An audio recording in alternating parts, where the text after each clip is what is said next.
Welcome to Founders Unplugged, hosted by Greg McCallum. Long-form, honest conversations with founders and entrepreneurs from around the world. This is part 2 of this episode.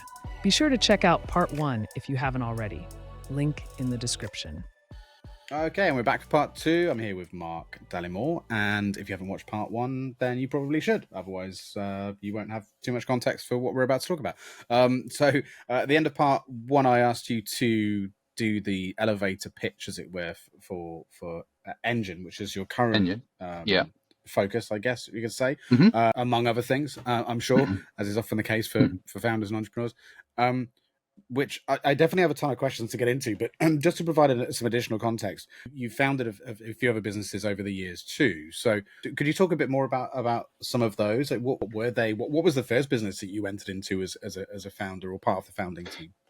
Yeah, I mean, I've found my way into a number of businesses that have always been around the kind of the project industry. So how to be more efficient with deliverables of work, and with the advent of SaaS as well. So very early stages in some businesses in the US. So invariably 3 businesses that were US based, joining as a VP and dealing with rest of world. So anything kind of west of San Francisco and east of New York kind of thing, and helping those businesses go on that journey to develop their go-to-market and their business strategies over the years. So it would have started, we're probably talking 15, 16 years ago, when sort of I first stepped into one of those roles and became part of a very tight-knit team that was growing a business out of Boston, Massachusetts. And that kind of led itself on to an acquisition several years later. And took a bit of time out. Again, it was all to do with the PPM industry. That business was called Power Steering, and that was a good journey. It was a learning journey, bringing forwards sort of a rest of world position and building a business. Prior to that, I was in a business called AtTask. AtTask was subsequently bought by Adobe several years ago. CEO was a guy called Scott Johnson, and that was a great journey, and that was classic start something, literally a desk, a computer, and a phone at a Regis building in Basingstoke. So that was very cool, daunting at the same time, and bringing a colleague over. So the business had some success again on the ground in the US, and we're trying to grow internationally. And that went like a rocket, actually. That particular business, and sort of small exit out of there. And then eventually wound my way to very, very early stages of a company called Agilecraft in the mid-teens, 2016, 2017, something like that. And we were again coming back to that philosophy of focusing on a particular issue. And that was scaling agile. So there's a platform, or there's a solution called Safe Scaled Agile for enterprises. And there wasn't really a software solution written to enable that to be modeled, built up from essentially Jira from Atlassian. So the application was in its early stages when I sort of came through the door and got involved with the leadership and the management team there. And again, we built a business really, really quickly. A phenomenal team ethic, acquiring customers, great inbound, phenomenal level of inbound that we grew really quickly, and we exited into Atlassian in 2019. So that was super rapid.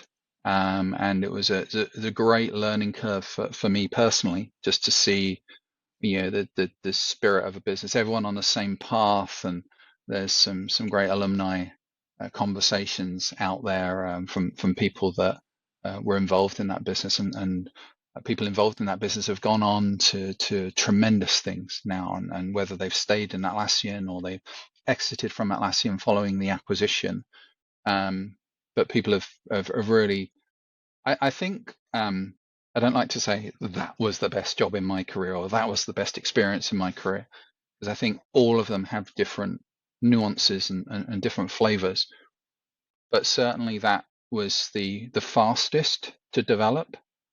And I think there was some particular reasons for that. But I believe that a lot of the things that I learned along that journey hold me personally and professionally in good stead going forward. So I think there's a lot to be learned from that particular journey.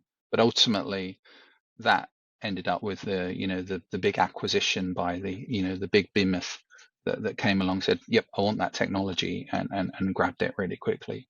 But it was a really, really tremendous experience. But actually, thinking back to all of those startups, sitting in a Regis building in Basingstoke, you learn along the way all the different things that you need to bring to the table in the future. Yeah, I mean, especially that last one you mentioned, that you said it was very, very quick and agile craft, right? 2017 to 2019, that must have been an absolute whirlwind of an experience. It was actually, yeah.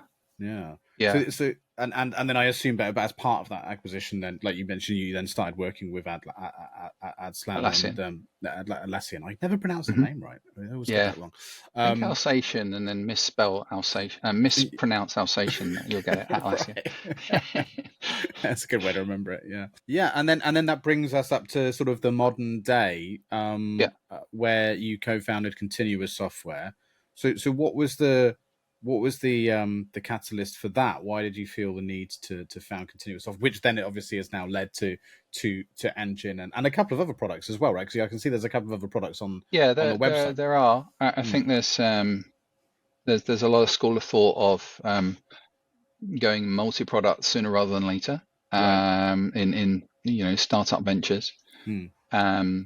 So Continuous Software was founded by a gentleman called Levent Ozalp, and he and I got to know each other from a distance.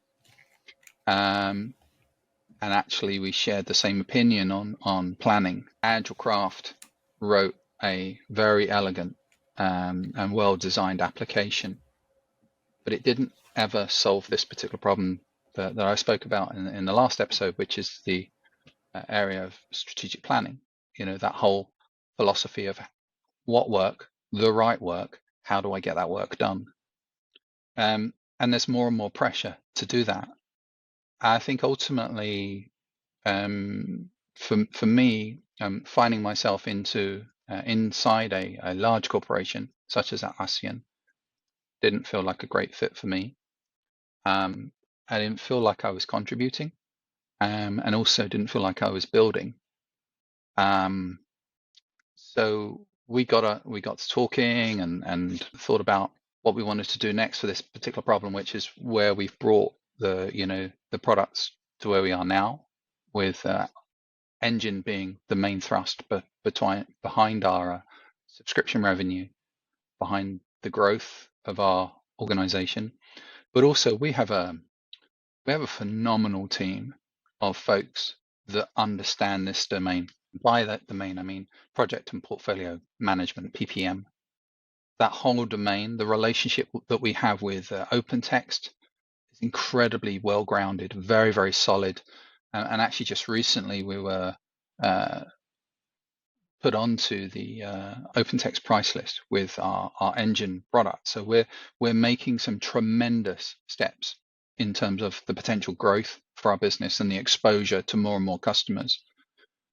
But actually, it was just really the components of having that experience that I'd had going way back to @Task way back when, and really the whole project and portfolio management space, which is still alive. It's reinventing itself as technology products do, but also knowing, coming back to Sam, and Som, the total addressable market for a really, really sophisticated planning solution for large enterprise businesses, if you want to give it a strap line, was very unique. everybody we talk to struggles with this problem. And projects can't be $1 million in 6 months. You can't just throw a blanket over that and say that's that. And that's a real challenge to try to sophisticatedly plan the work accordingly with the different pivot points within that. Do I have enough people? Do I have enough budget? Do I have enough time? What if something happens? How do I manage a change event? What does a risk and anomaly look like? How do I decide on the priorities, which projects are more important than others, et cetera, et cetera, et cetera. Bringing that all together into a solution that we've built with Engine is pretty phenomenal, and pretty important. And now we're on that next step of our journey. Really is acquiring customers, speaking to prospects, going to conferences, and really carrying our bag and really finding out. Yeah, we're really onto something here, because we never get in a room where we don't get nods. Yeah. Okay. So Buying this decisions, is the technical baby. selection. Yeah. Yeah. So how does it actually work? Talk to me about behind the scenes, what's going on, because this is an enormous amount of data with, in an enterprise level, especially. You're talking about an enormous amount of data spread across an enormous variety of different platforms, presumably that you're trying to make sense of with your solution to come up with this streamlined approach that you mentioned. So what's kind of going on behind if you can speak to that, what's kind of going on underneath the hood there to make this happen? Well, first of all, integrations is a key part of putting a platform on top of. So imagine if you were using, say, let's pick a PPM solution, OpenText PPM. So you've got all of that work, timesheet data, that collateral that exists within a product, such as OpenText PPM. Can be another solution, can be PlanView, can be other solutions, but we've got an incredibly strong relationship with OpenText PPM. Now that data resides either on or off cloud, and connecting to it via our solution engine is a critical part of the next step. So we've created an environment where you can do that either through an API, or you can go through an Excel import-export routine.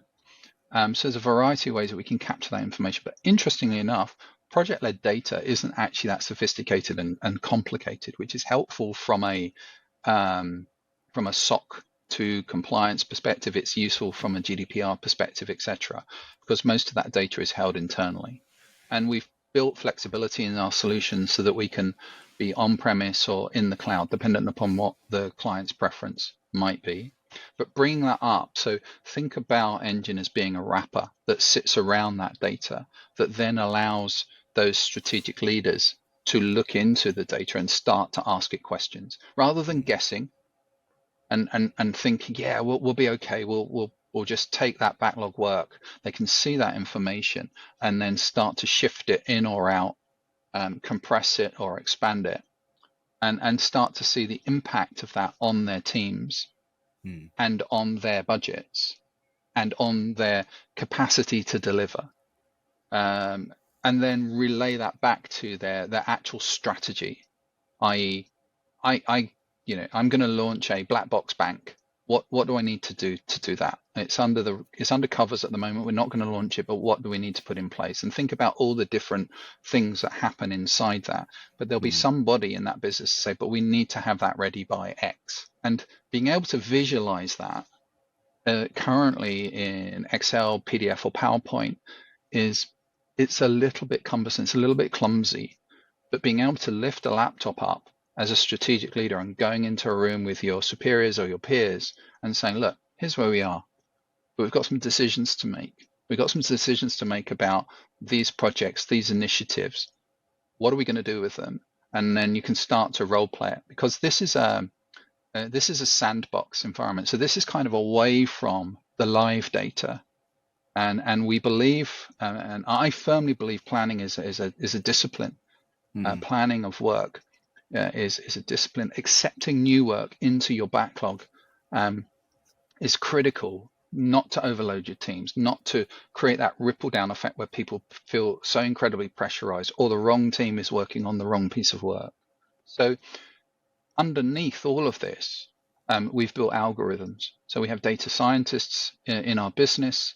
that have built algorithms that automatically calculates what good looks like and can take that data. So in the early stages of any deployment, we can take data from a customer and we can show them where they are, and we meet them where they are. And we say, look, this is where you are right now. Sometimes it doesn't look good. They don't have access to such technologies, so they might, I'm going to run out of back-end engineers by next February. I had no idea. Okay, let's see what we do about that. And that's when that democrative part, the democratized process begins. You have that discussion. You can talk about it rather than kind of forcing it, because forcing in an environment will eventually ripple its way down to dysfunctional teams that are overloaded, burnout, all these different things that a lot of people talk about. And actually what we're saying is if you start with this planning discipline up here, you're going to create a much smoother delivery lifecycle for any project or product or whatever you might be bringing to market. And then so that black box bank that I used as an example, you can then go back confidently and say, here's where we are. And then invariably, because it's our job as leaders to ask questions, we say, okay, I need to push that up, or I need to push that out, or I want to make a change here and here and here. What does that look like? Oh, and by the way, what if I gave you 10% more budget? What could you do with that? So you can then start feeding it those additional parameters too, and it will, right. Exactly. So then what we can do with the 10% budget conversation, we can say, okay, we've got a baseline here. And then what I can do is model the 10% budget here, and I can show you what those two things look like side by side. Wow. And then we can do some real data analysis. We can start, okay, if you gave me 10% more budget, I'm going to get more of this style of project. And every organization categorizes their projects and their work differently. But you might have compliance projects. If you're in a bank, you're heavily compliant. So banks are a great example, and any banks that are listening, give me a call. But banks are a great example of, I need to force in this governance project. It's non-negotiable. What does that do to the rest of my roadmap?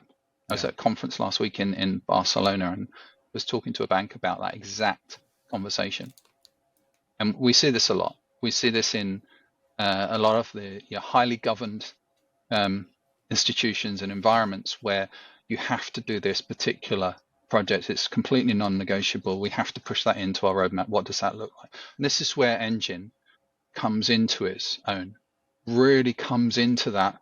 Okay, this is what's going to happen to everything else. You're going to run out of those back-end devs. You're going to run out of budget, or this is going to get pushed out, or you can. And Engine will also, as you go down the roadmap, will show you this is we can't do this project, and here's why. We're going to have to remove it from this particular iteration, this particular scenario, as we like to call it. So all of that exists. We spoke in the previous episode about data being the new oil, and data is exactly that.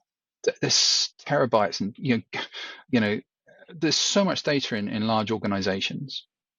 It's frightening to think of decisions that are made about work. Hi, a friendly reminder to share this episode with your network, like, and subscribe. And if you are feeling really supportive, please consider reviewing the show on the podcast platform of your choice. It all really helps support what we do. Thank you. Now back to the show. Getting work done, getting portfolios of work done without having this initiative, this discipline at the top to say, here's why we're doing this. Here's the plan. Here's another scenario over here, and we can have unlimited scenarios inside our platform as well, inside our solution. So we could sit with a customer or a prospect and say, look, you can run these multiple different scenarios, and it's up to you to make the decision. You go this way, if you pivot this way, these are the changes that are going to happen. How does it sorry, just while it's in my head, how does it, if it does at all, factor in the people element of all of this? Because like we talked about earlier, and you kind of touched on about what good looks like and so on. A lot of project delivery is well, all of project delivery pretty much is contingent on the talent that you have available to you, the skill sets, Yeah. etc. So is there something that in some way factors that in as well in some way, or is that Mm-hmm. a little bit more difficult to measure? It's difficult to measure. It is a difficult topic, but actually Engine learns which teams can work on over time. So once it gets historical, like any machine learning application, once it gets historical information, it can start to learn about what's possible. If Right. it's got repetitive projects, here's the team that you should put that project with because of the success factors from previous delivery cycles, for Right. example. So Okay. the data analysts and the engineers that we have in our business have written the variety of different algorithms and different code to enable us to facilitate that process. But it needs historical information. It can't just out the gate say, okay, team A is going to be team B, and it's going to be better at Of that course. particular project. It's going to learn that over time, but it's doing it all the time. So as you use the product, it learns what the art of possible actually is. And that really comes back to the thesis behind Engine as a solution. It is really about what's possible with everything that I've got, the thousands and thousands of different pivot points that I have within my delivery organization. And it might just be the IT. We might just be talking about IT portfolios at this point. But what is actually possible, and how do I illustrate that in a colorful, palatable format that enables people who might not want to understand, but can understand really quickly what's possible. So they can look at a roadmap screen, or they can look at a strategy map and say, this is where we are going to end up if we persevere with this particular scenario. But actually, the product will learn over time what the possibilities are and what the potential can be. Right now, what we see with new customers is we run a scenario and they start to see the trouble on the train tracks. And part of that early stages is about like lifting and shifting those problems and saying, look, we can fix that. We're giving ourselves time before that particular issue arrives. And that might be capacity, it might be budget, it might be time to deliver. And that's really when the data starts to become incredibly powerful, and those correct decisions, informed data-led decisions can be made.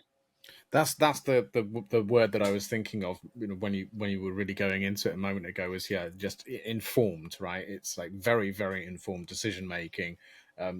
Like you said, and providing the ability then to put in place robust contingencies, to ensure the deliverable, the things are delivered on, as expected or as hoped, they would be expected. So yeah, it's really interesting. I mean, it's just where do you see? I mean, like you said, you're at this fairly early stage now. I assume you spent a considerable amount of time really focusing on product and getting feedback to get the product to where you're, by the sounds of it, very happy with it. And now you're just at the beginning of that bell curve, like you say, to go out there and get those first those early adopters on board. So what is that going to look like over the next few months? Have you got those individuals who are ready to? Are you going to be doing pilot programs? You're just going to be bringing people straight on board, and go all guns blazing? Like, what are the next few months or the next sort of 12 months look like? Busy. Well, first and foremost, we are very realistic about what our ICP, ideal customer profile, what they look like. So we're getting way better at qualifying, either in or out. We do have a pilot program. I'm not in marketing, but I decided to call it Start Your Engine. And sorry, you should for be in any marketing. That's good. But that's kind of that whole earning trust, and really getting potential buyers into the platform, into the solution quickly, so they can benefit very quickly. A 2 to 3 month process of building. There is an element of services work, and it's more to understand how a business plans in the current status quo than just saying click and download it and away you go. This is an enterprise, 1,000-person organization plus type of problem. That's not to say we wouldn't and we don't want to hear from organizations that don't meet that threshold, but ultimately anybody that is on a digital transformation journey that needs to pivot and change their organization and create digital delivery cycles, that's where we really benefit. They have invested in types of technology that we can integrate with so that we're not absolutely not a rip and replace product at all. We're completely complementary to solutions that they've already brought into their tool stack. And complementing those solutions in such a way that it makes those solutions more efficient, if that makes sense. So, the throughput of deliverables, whether it's tasks, whether it's issues, whether it's projects, accelerates because of really great planning. So looking at that right at the top before you kick off a cycle or a program increment in agile circles, looking at that right up here and saying, right, I'm really committed to this scenario, let's go. So that investment that's been made in technology from OpenText and Atlassian and PlanView and ServiceNow, that's safe.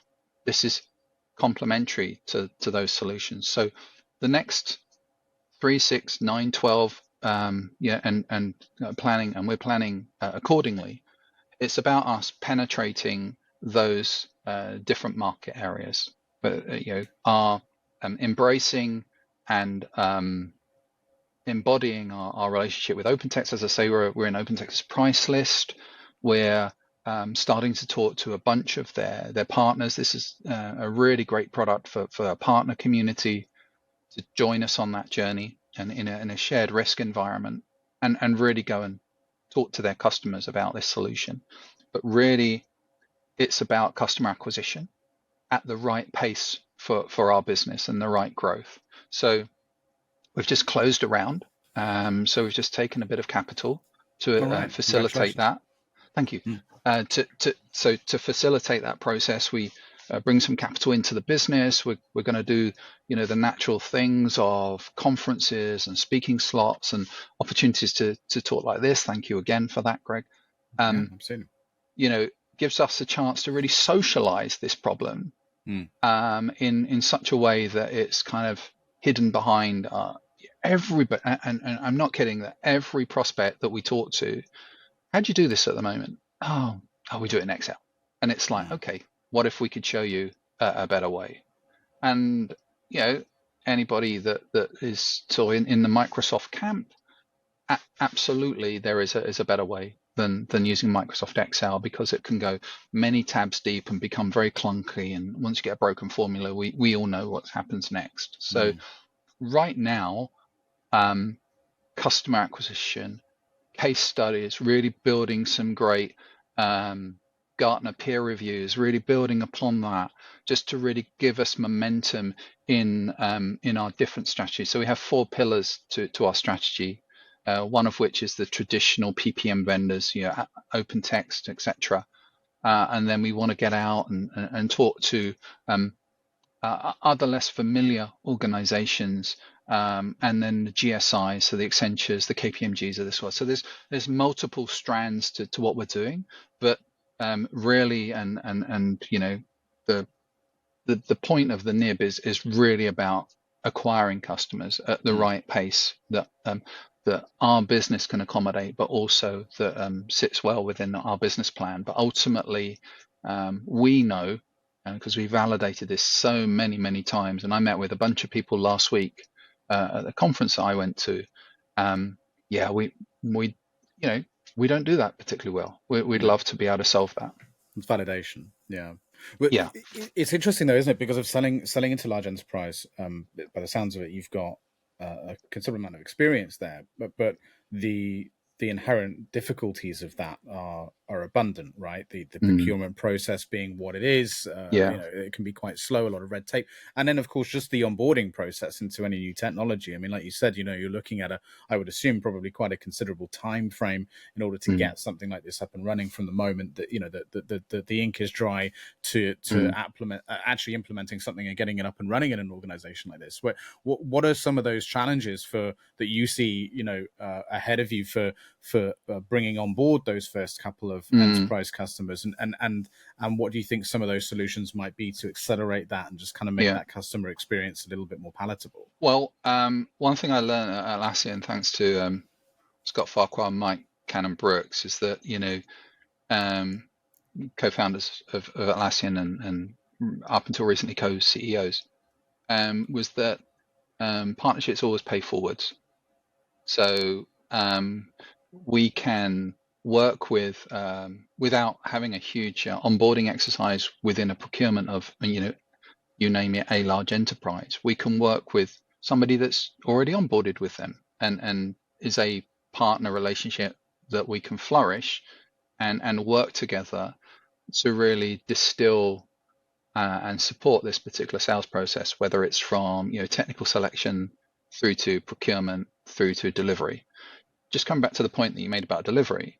It is an enterprise problem, but actually we've built a solution that can be delivered. We want to see our customers up and running and planning in 4 weeks inside Engine.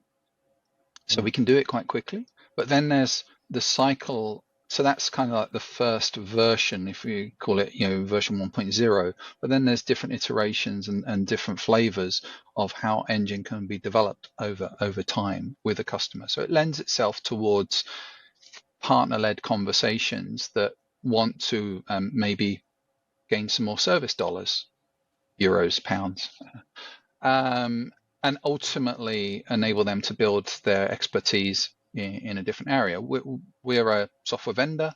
We have a lot of service-led experience as well in the PPM space, and we can deliver Engine. But creating an autonomous relationship with a partner that can take us into that big enterprise that already has the procurement relationship so we can navigate those issues is critical to our success.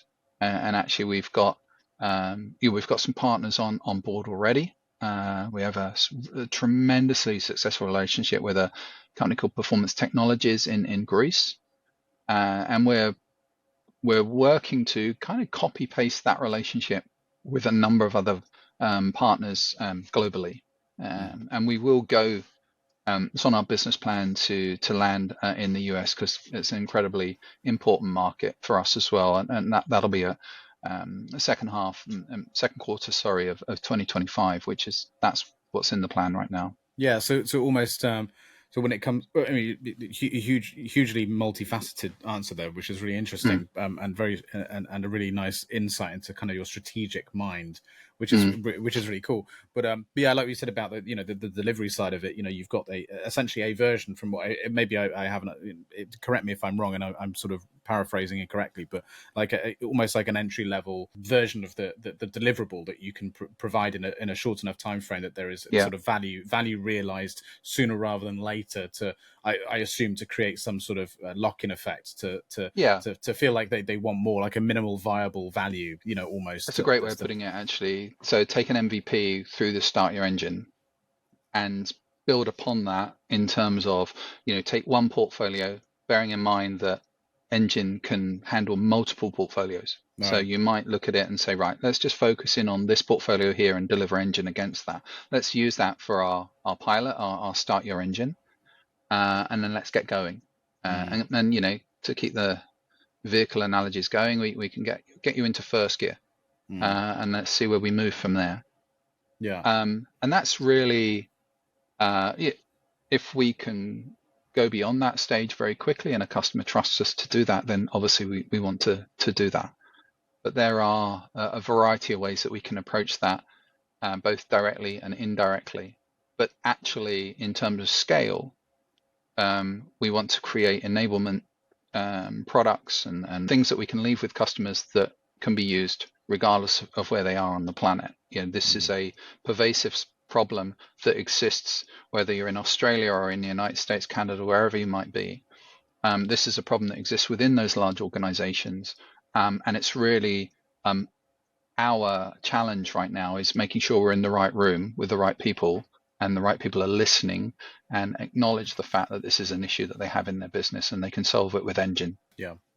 Yeah, it sounds like we're in somewhat similar situations. Maybe I'm a Mhm. little earlier. We haven't done the Sure. funding bit yet. That's where we're at. Right. And Okay. then all of the things that you're saying that you're sort of really focused on doing is hopefully Mm. where we'll be in a few months' time. But we'll see. If you are enjoying this episode and want to support the show, please like, subscribe with notifications turned on, and let us know your thoughts and opinions in the comments below. This lets YouTube know we are doing something right. Back to the show.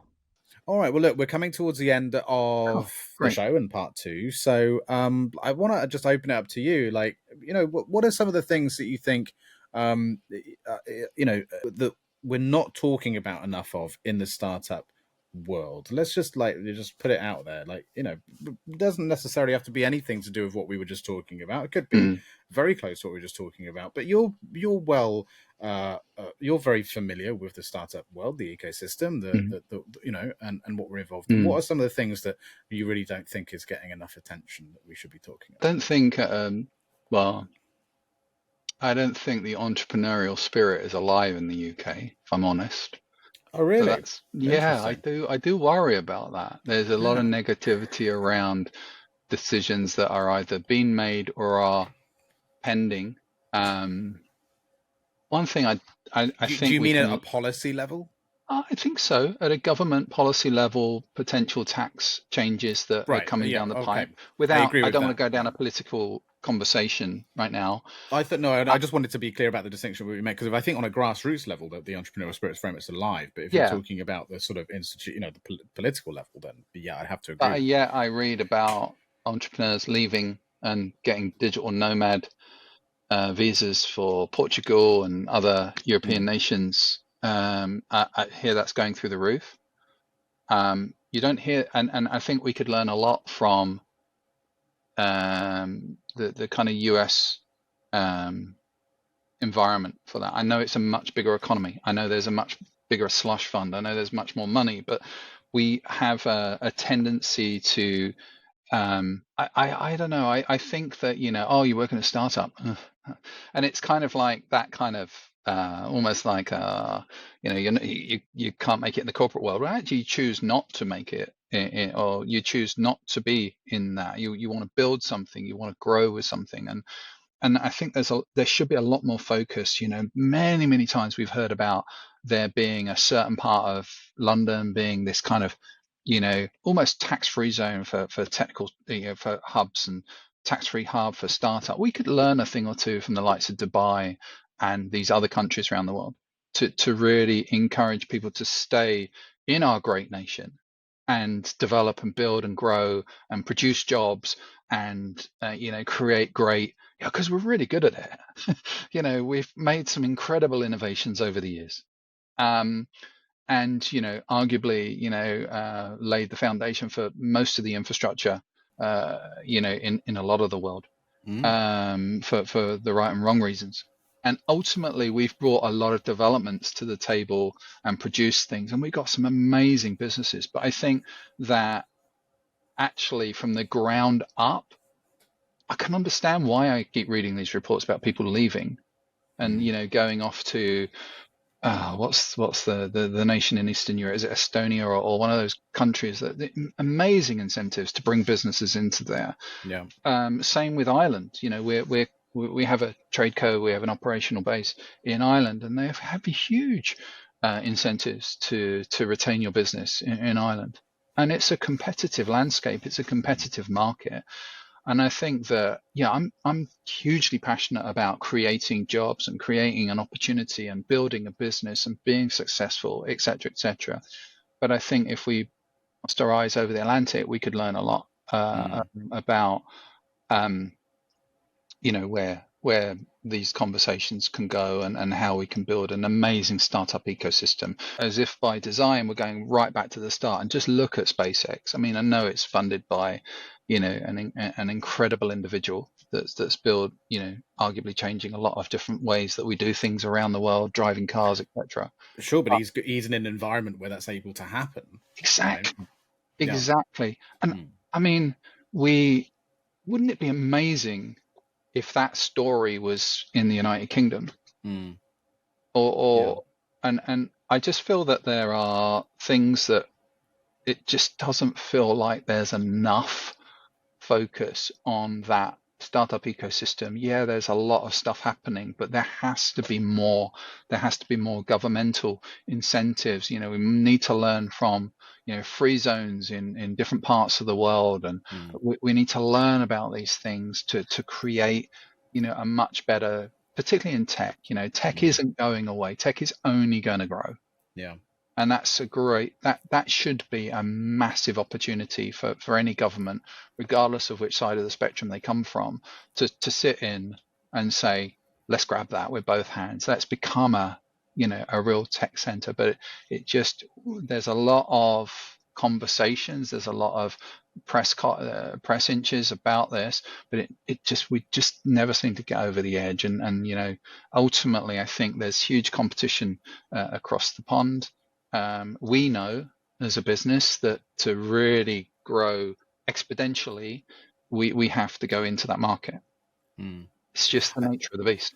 I can agree more, and I think some of the proposed changes on the horizon are a really interesting signal towards the way that could possibly go. I think what part of my hypothesis on this is that the way that the individuals that are attracted to politics in the two countries are quite different too. So in the States, it's a pretty interesting structure, and you've got a fairly traditional structure like we do in the UK too, but also you see a lot of those getting involved in politics who are from an entrepreneurial background, and the doors are a little bit more open for that to occur out in the States, not to mention the fact that it is far bigger, so you have far more politicians anyway. But then whereas in the UK you don't really have as many people involved in the political world who have that sort of background, and it's not really designed to be that way.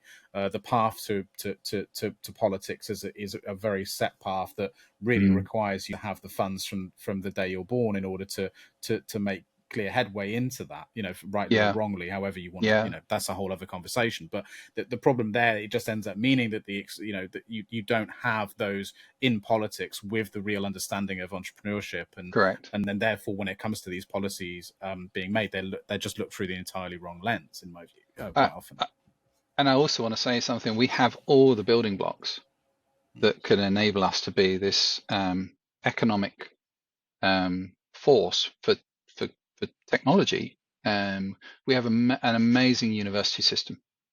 People flying in from all over. I spend a lot of time in the Middle East on my business travels, and a lot of my colleagues and friends over there are educated or are sending siblings into our university system. So and we have we don't have the depth and breadth of the American collegiate system, but we certainly have something that's admirable and some amazing opportunities to really at the ground level create an amazing development community if we're thinking about writing software that we can't even think of right now.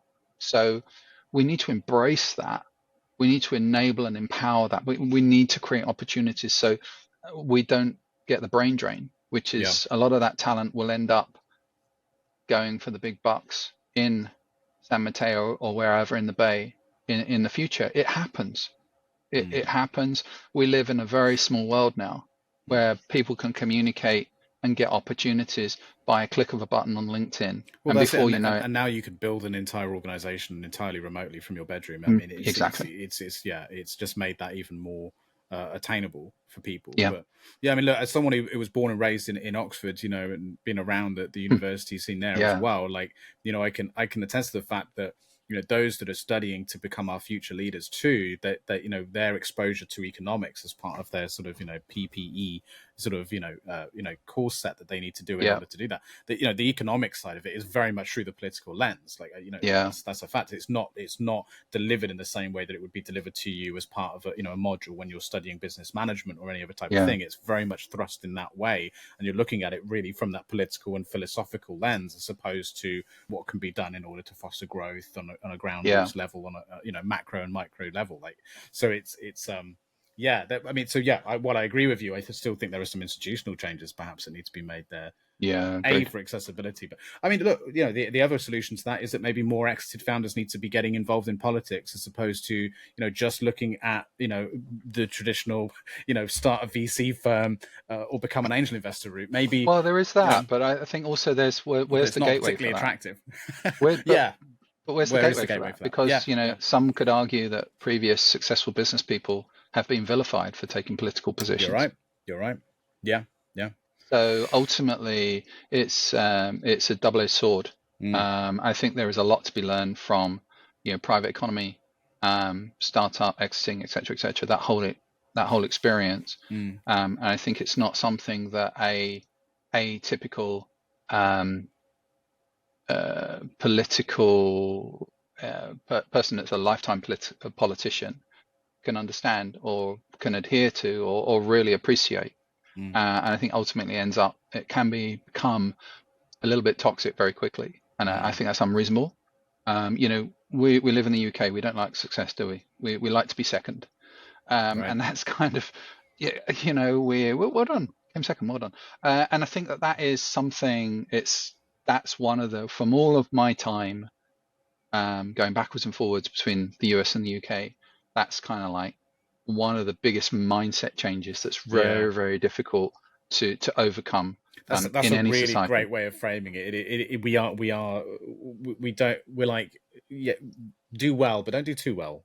It's very much that look, isn't it? Yeah, interesting. Great thread there to bring in. Thank you, appreciate it. I'm glad I asked you that question. Pleasure. Well, listen, man, I'll let you go. I've taken up so much of your time already, and you've been so generous with it. It's been great talking to you. Thank you.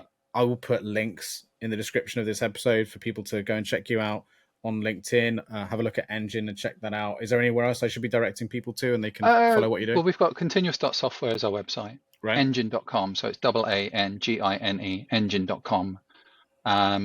We've got some active LinkedIn pages. We're getting better at that. So that's all part of that journey to really build assets and really build momentum behind our product. But come and find us. Anyone wants to connect with me on LinkedIn, always open to a conversation. Greg, we can take something offline. Maybe we can meet face to face in the future as well. I've really enjoyed this. Thank you so much. Likewise. And I wish you all the best as you keep going and strengthen and deepen your podcast. It's really great. Thank you. Appreciate what you're trying to do. Thank you. My absolute pleasure. Have a great rest of your day, and keep up the great work. And we'll definitely catch up again soon. Great Looking stuff. forward to Thanks. it. All right, take care. Have a good one. Thanks. Bye-bye. Bye for now. Thank you for listening and/or watching. Please like and subscribe. Or if you are listening via podcasting service and want to show your support, consider rating or leaving a review. It really helps. See you next week.